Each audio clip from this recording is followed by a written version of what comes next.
también queremos mostrar es algo que ocurre muchas veces en muchas familias que probablemente no tienen conciencia de cómo puede darse una enfermedad que es muy particular. Se llama Alzheimer y que hay un caso muy particular, un joven actor, estamos hablando de Chris Hemsworth, que se ha dado a conocer que tiene una predisposición genética al Alzheimer.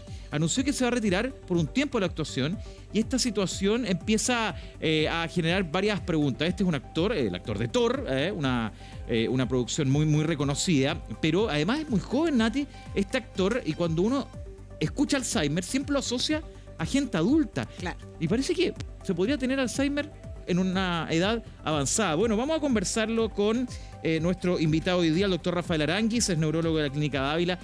Doctor, gracias por estar con nosotros. Vemos este caso, un actor de 39 años que dice que tiene predisposición genética a tener Alzheimer.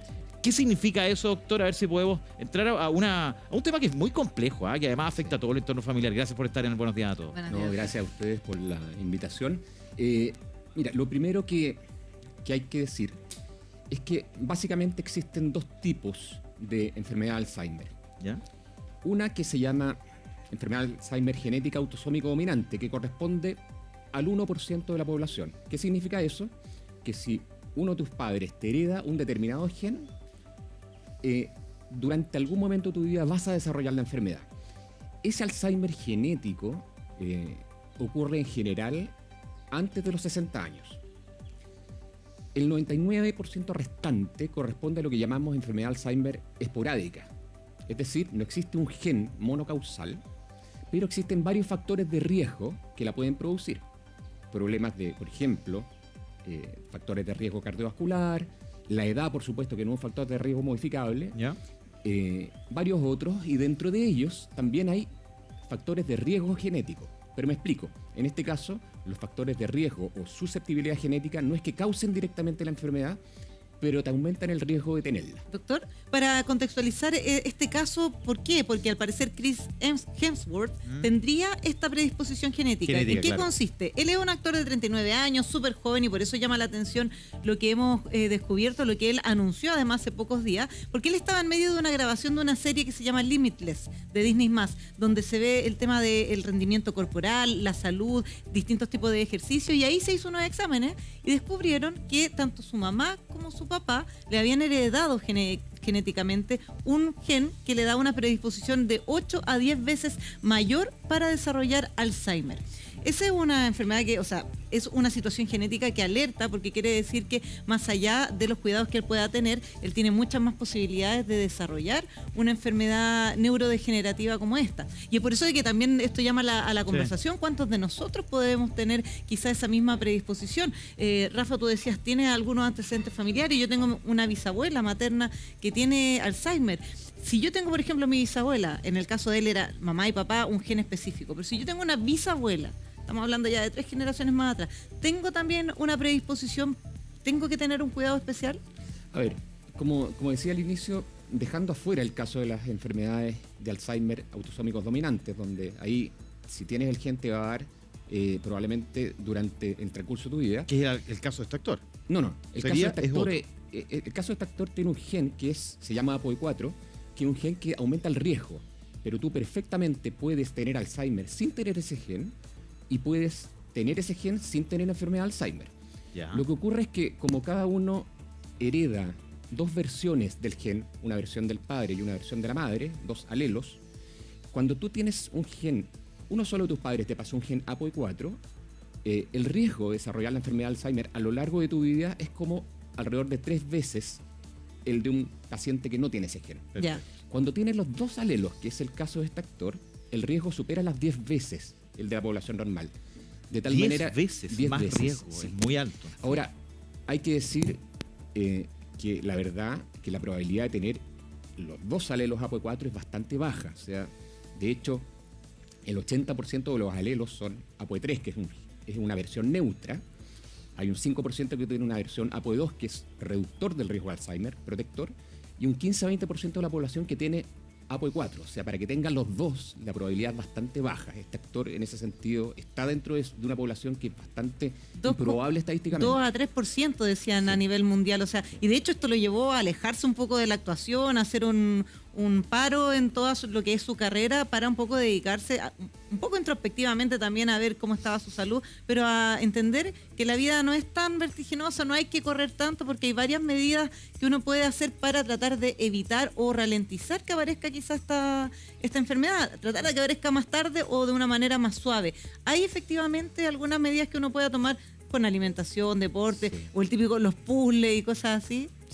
Sí, hay bastantes. De hecho, en el caso de este actor, la edad de inicio, cuando uno tiene el gen APOE4, igual suele ser después de los 60 años, de tal manera que el lapso para hacer intervenciones preventivas es bastante grande. Ahora, uno puede intervenir, por ejemplo, sobre factores que influyen desde la vida media, o sea, desde la edad media, los 40 años, que creo que es la edad de este actor. Sí, 39. Por ejemplo, controlar los factores de riesgo cardiovascular, mantener una presión sistólica menor de 130, dejar de fumar, disminuir el sedentarismo. También desde la vida media, esto es muy importante, tratarse o manejar la hipoacusia. O sea, pacientes que pierden la audición tienen más riesgo de desarrollar enfermedad de Alzheimer. Es uno de los factores más importantes en cuanto a factores de riesgo modificables. Mire.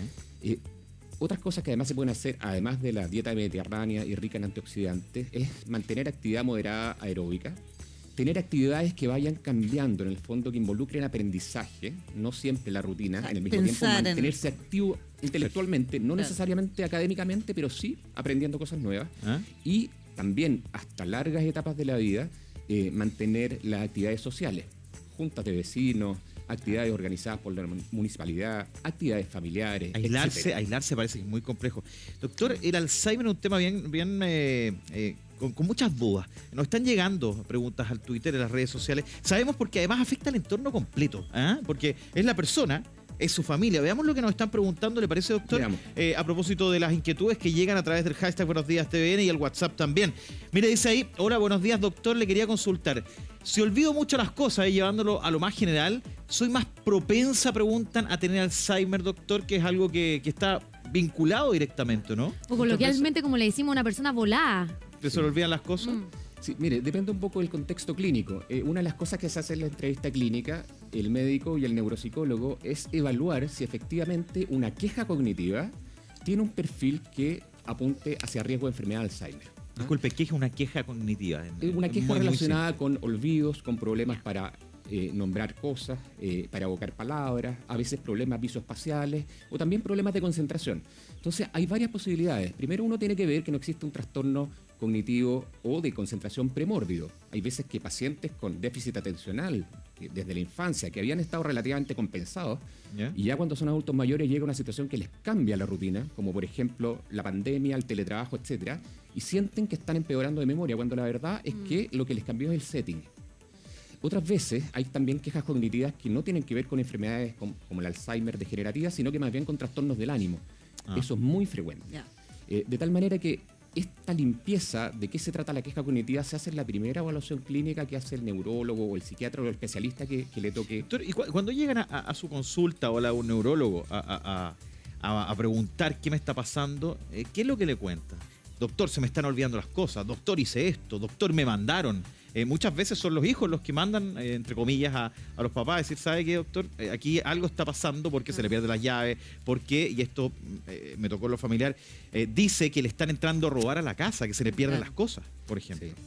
Bueno, en general, cuando los familiares cuentan que el paciente está con algún síntoma cognitivo, eso hay que corroborarlo también y hacerlo concordar con el examen físico y el examen mental que uno hace del paciente. Muchas veces puede ocurrir que las expectativas del mismo paciente o las expectativas de los familiares estén en relación con lo que el paciente podía hacer cuando era activo laboralmente.